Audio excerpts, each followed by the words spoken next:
But anyway, Belinda, in my opinion, just constantly gives and gives and gives.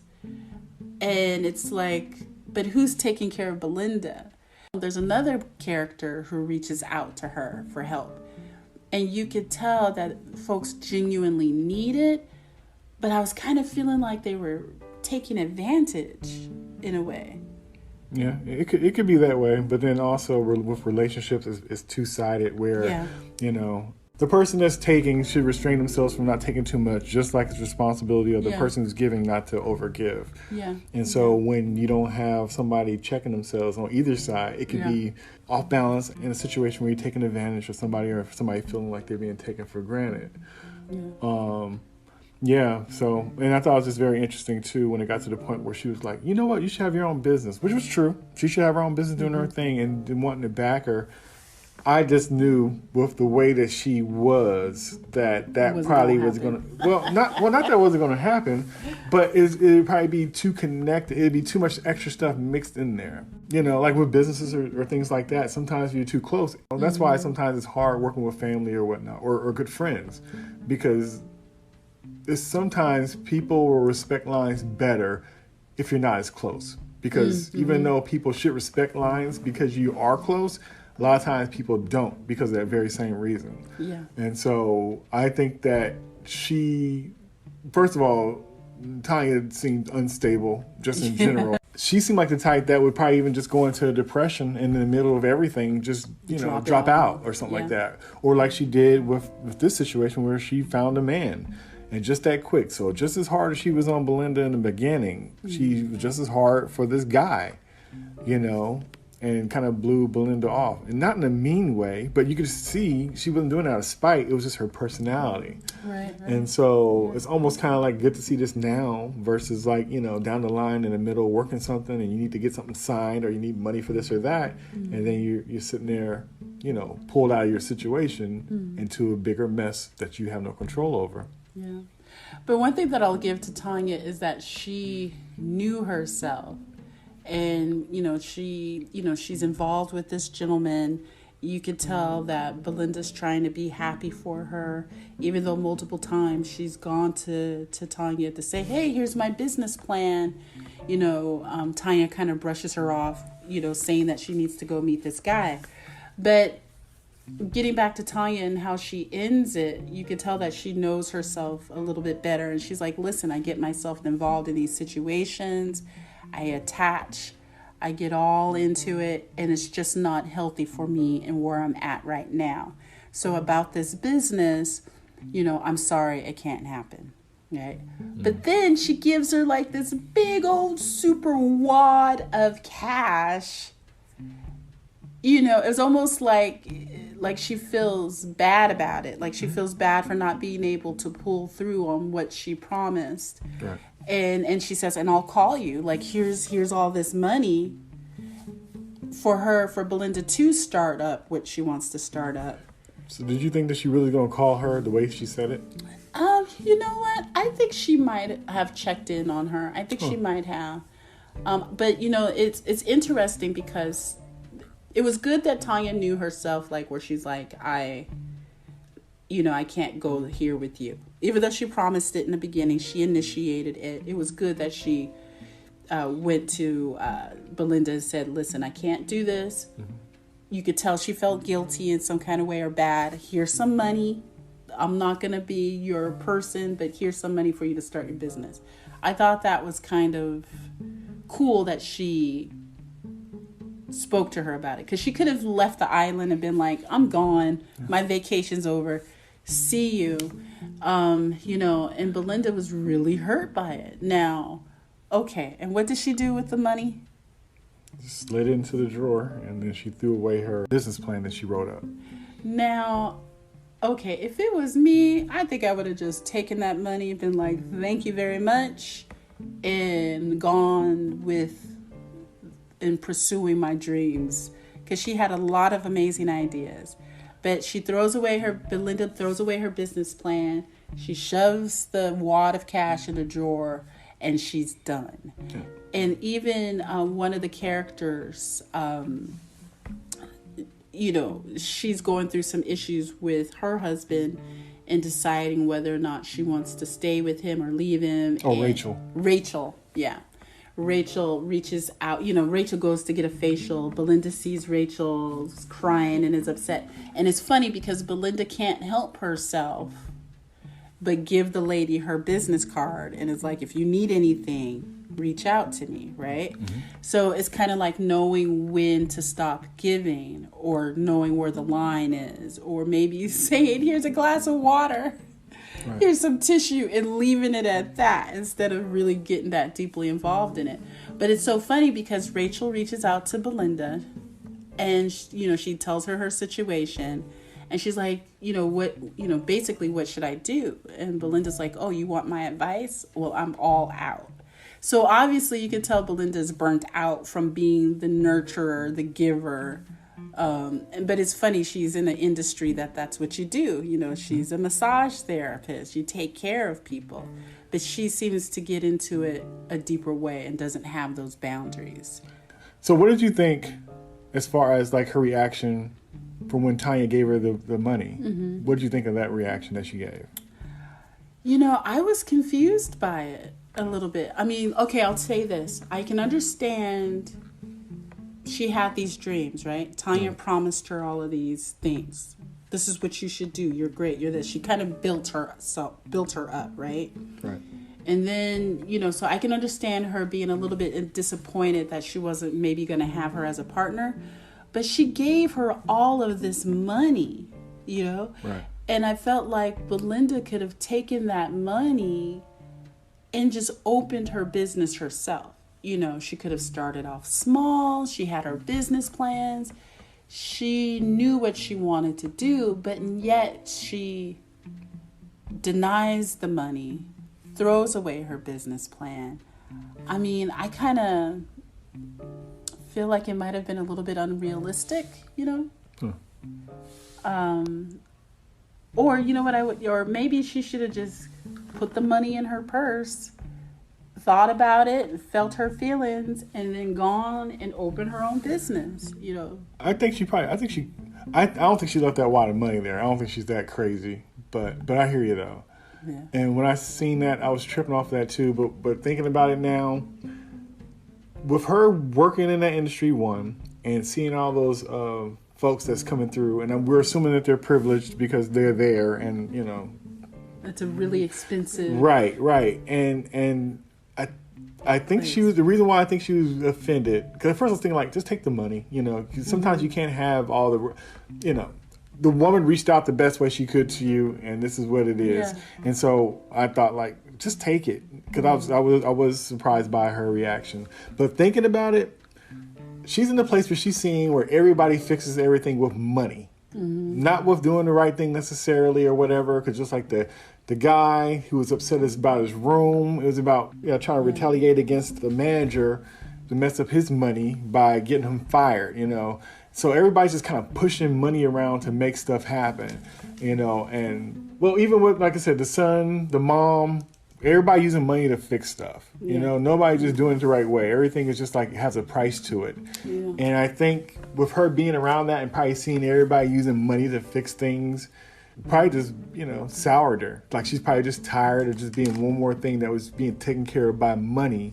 Because really, even though she has a dream and stuff, I think her real thing also is that she wanted connection, with somebody. Yeah. An honest, real connection. Almost more so than funding. She wanted somebody to kind of also believe in her and in her dream as well. Yeah. So she probably just kind of hurt more than that, because she definitely is around a place where money, even though it's very important, is no big deal to them. Yeah. So I guess to give her that, she knows that's not the thing that's really precious that she wanted to get. So it did throw me off that she threw away her plan and stuff, but I guess she just, she probably heard that the person, that she wanted just as much belief in her and somebody to support her as much as she needed that money. And the money was probably more secondary, even though, most people would think it would be first. But for her, it probably was secondary because she sees how money doesn't mean anything to anybody there. Well, that's so funny that you talk about that, because that reminds me of Rachel and Shane. They're the married couple. Right. Rachel is the one who I thought was killed. And it's like, you know, Shane comes from a very wealthy family. His mother is extremely wealthy. She kind of gives him everything, takes care of everything. I mean, she arranged for his and Rachel's honeymoon. And it's so funny because Rachel, the wife, she's kind of experiencing a crisis where you could tell she comes from like a working class background or something like that, right? You know, not as rich as her husband's family is. And she wants to be a journalist. She wants to continue working. She wants to help the community. Whereas her husband is just kind of like, well, why? You know, we've got all this dough. We've got all this money. Why do you need to feel like you need to work? Why do you need to feel like you need to volunteer? You know, you're my wife. You don't have to worry about anything at all. And he's not even understanding how silly it sounds because he's been getting everything. Yes. So he'll never relate to her in that way because he's used to getting it and he expects it. So she has something, or she has something, even though it wasn't necessarily great, it was hers in a way. Because even with what she got, her thing was even kind of privileged in a way, because we find out that she wrote this story about one of the guests that was also at the resort, and it seemed like somebody probably just, you know, because she was attractive, somebody made it, just gave her that job, and you couldn't find out that. At first, I thought the woman was just being mean, saying that it was just like a fluff piece, and then you really didn't do all your work. And then Rachel said that she kind of borrowed it and kind of fixed another. So that even shows that she wasn't even necessarily even working hard at that job. Yeah, that's when she kind of copied someone else's article and kind of, you know, didn't really do the research. She didn't do more research for the new talk. You know, she just kind of pulled somebody else's stuff and kind of dusted it off. So that goes to show you that she's also probably got some privilege that got her there. Yeah. But it's a different level than him. Right. So it's just all this. So it's in the series you get a lot of that, like who has what, who doesn't have it. This person has more than that, and just how their behaviors are. Yeah. Because Nicole, that's the woman that Rachel wrote the article about. She's also the wife of Olivia and everything, but. You know, she talks about how she worked really hard to get where she is, her business, her company. And it's interesting because Rachel reaches out to Nicole and she's like, I'm in this situation with my husband. And Nicole is like, you know, you've got to hold on to this. You know, you've got to have a little piece of yourself. You know, you've got to have that.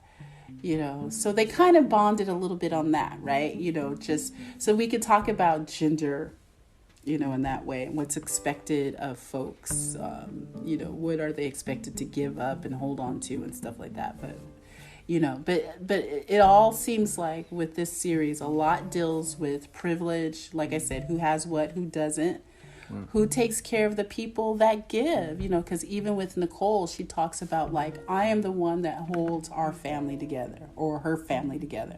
She's like, I am the glue. I'm the one that goes out to fix things and do this. She's constantly cleaning and moving stuff around. She is the doer of their family, you know. Right. Yeah. I also thought it was interesting, like Paula, which is Olivia's friend. She's the friend of the daughter of the family. I thought it was interesting how Paula kind of had her awakening, and I'm sure hangs with them a lot, you know, and probably used to doing what they do and going where they go and stuff like that.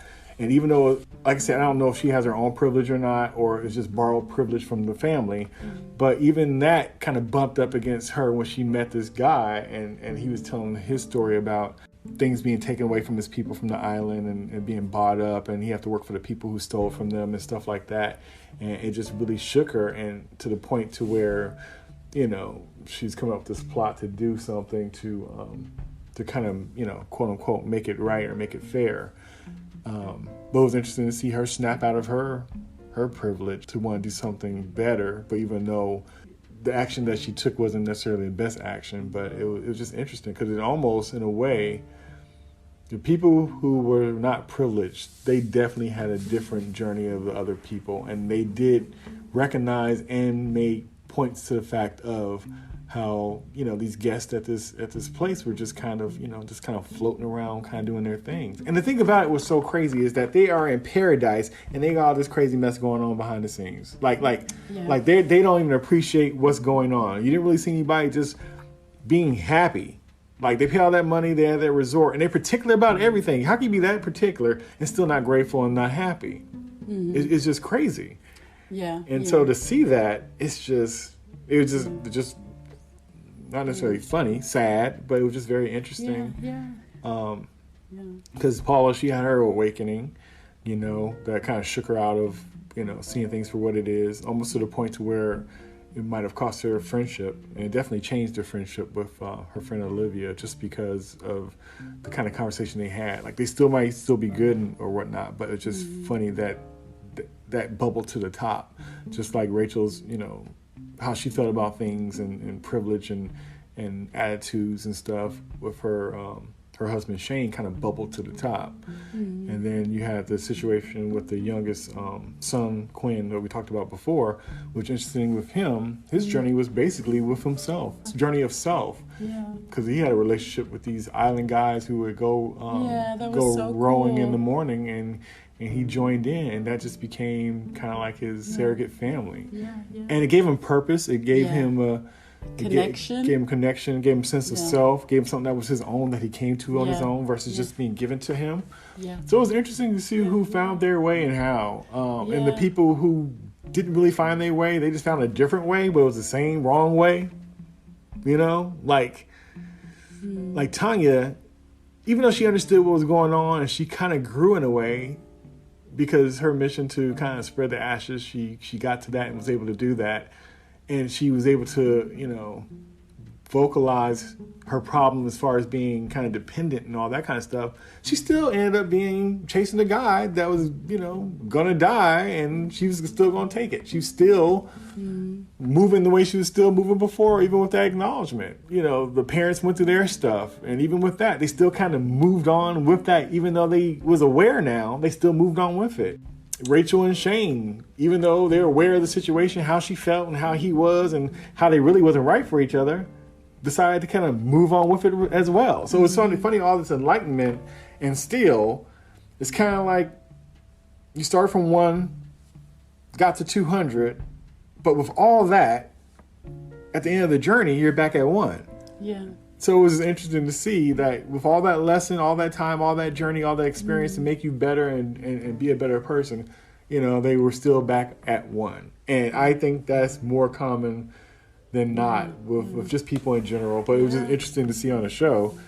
Well, I was going to say, looking at the son, it's so funny. Like I mentioned earlier, he was so into his cell phone, and like I said, they kicked him into the closet, his sister and friend, and what started the transformation for him, I think, is when he lost his cell phone, and it's because he ended up sleeping out on the beach on a lounge chair with the comforter and the ocean, which I thought was so. His sister kicked him out. What I thought was so powerful is that the ocean took his cell phone, like nature took this modern device out to sea, and that was the start of him reconnecting, because he got to, the first night that he slept on the beach, he got to see whales moving and just swimming in the ocean, and that touched him. The second night, he got to see what you mentioned, the gentlemen, the guys that eventually became his friends. He got to see them canoeing, and it was so beautiful. It's like he was slowly coming into himself.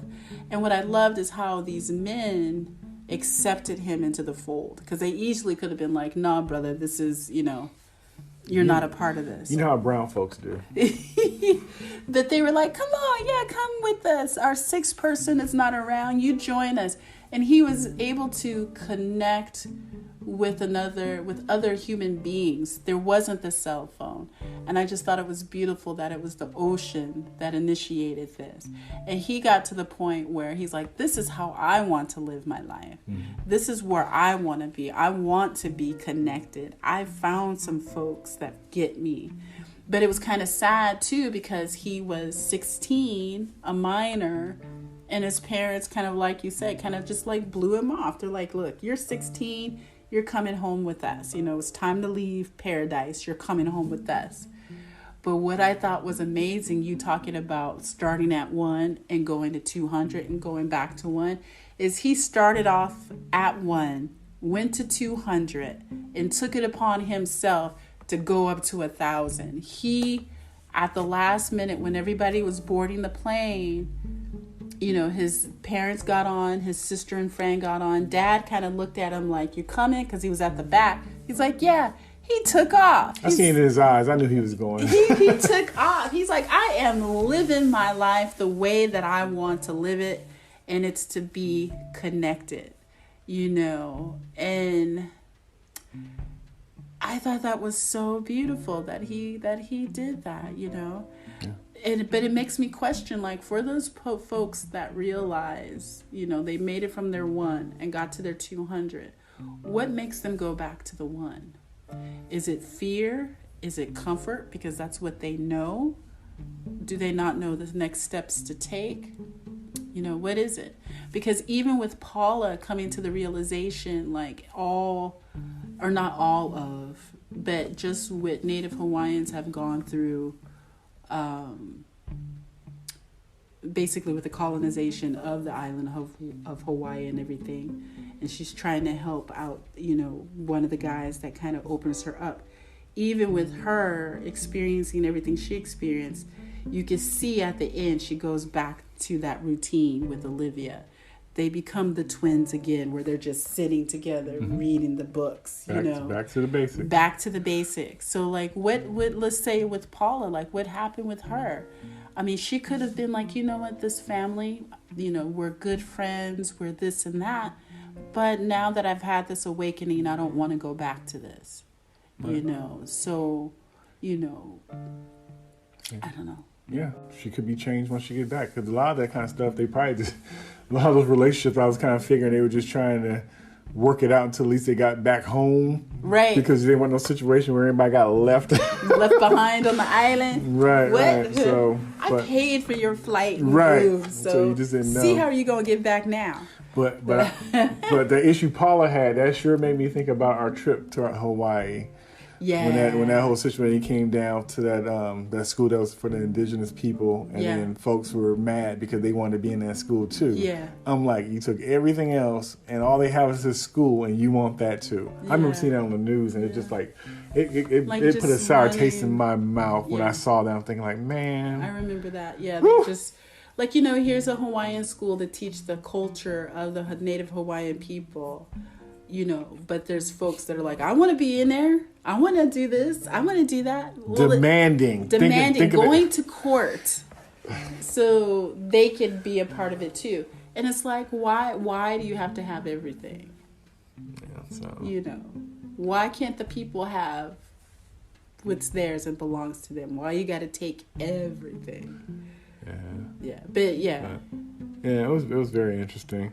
So it's funny that we talked all this time about everybody but the main, almost like the main character, the host of the situation, the general manager of the resort, Armand. He was something else. Yeah, he was something else. It's neat how he just kind of intertangled and interweaved with everything that we talked about and all these people. He's tied into everything in some kind of way or so. And it was just a trip to see the person that you saw in the beginning. It's almost like this Mr. Rourke kind of, almost to the point to where I thought something was going to be supernatural about this show just because of the way he was. It's kind of like, you could tell it's more behind his eyes. Mm-hmm. But I didn't expect what it was to be what it was. I thought it was going to be something different. But it was entertaining. It was just a trip to see him so kind of straight-laced, but with this other thing behind his eyes. And then for him just to... his interactions, his actual thoughts of what was going on, and just kind of, just to kind of see his story kind of unravel was just so interesting. Yeah, because what did he say? I can't quite remember it, but remember the first episode, people are coming onto the island, they're guests of the resort, and he's standing there greeting everybody, and there was the new hire. Remember her? She was pregnant. Yeah, that was funny. And he didn't know she was pregnant. That's another thing, looking at connection and stuff and with folks. But almost like they're there for this fantasy and to get away, and we're here to provide that for them. And, you know. And then he said something that was kind of smart alecky underneath it all. But while he's waving and smiling with this big old grin, and that's how we knew he had like an edge to him. Yes, because he's very unassuming. He fits the picture. He does. He's the poster person for the person who's the ultimate greeter. The person who's gonna take care of you. Right. So make sure that you have the ultimate experience on your vacation. Right. So when I heard him talking mess, I'm like, oh, it's gonna be one of those kind of stories. Okay, I'm down for that because I love that insight. I love that.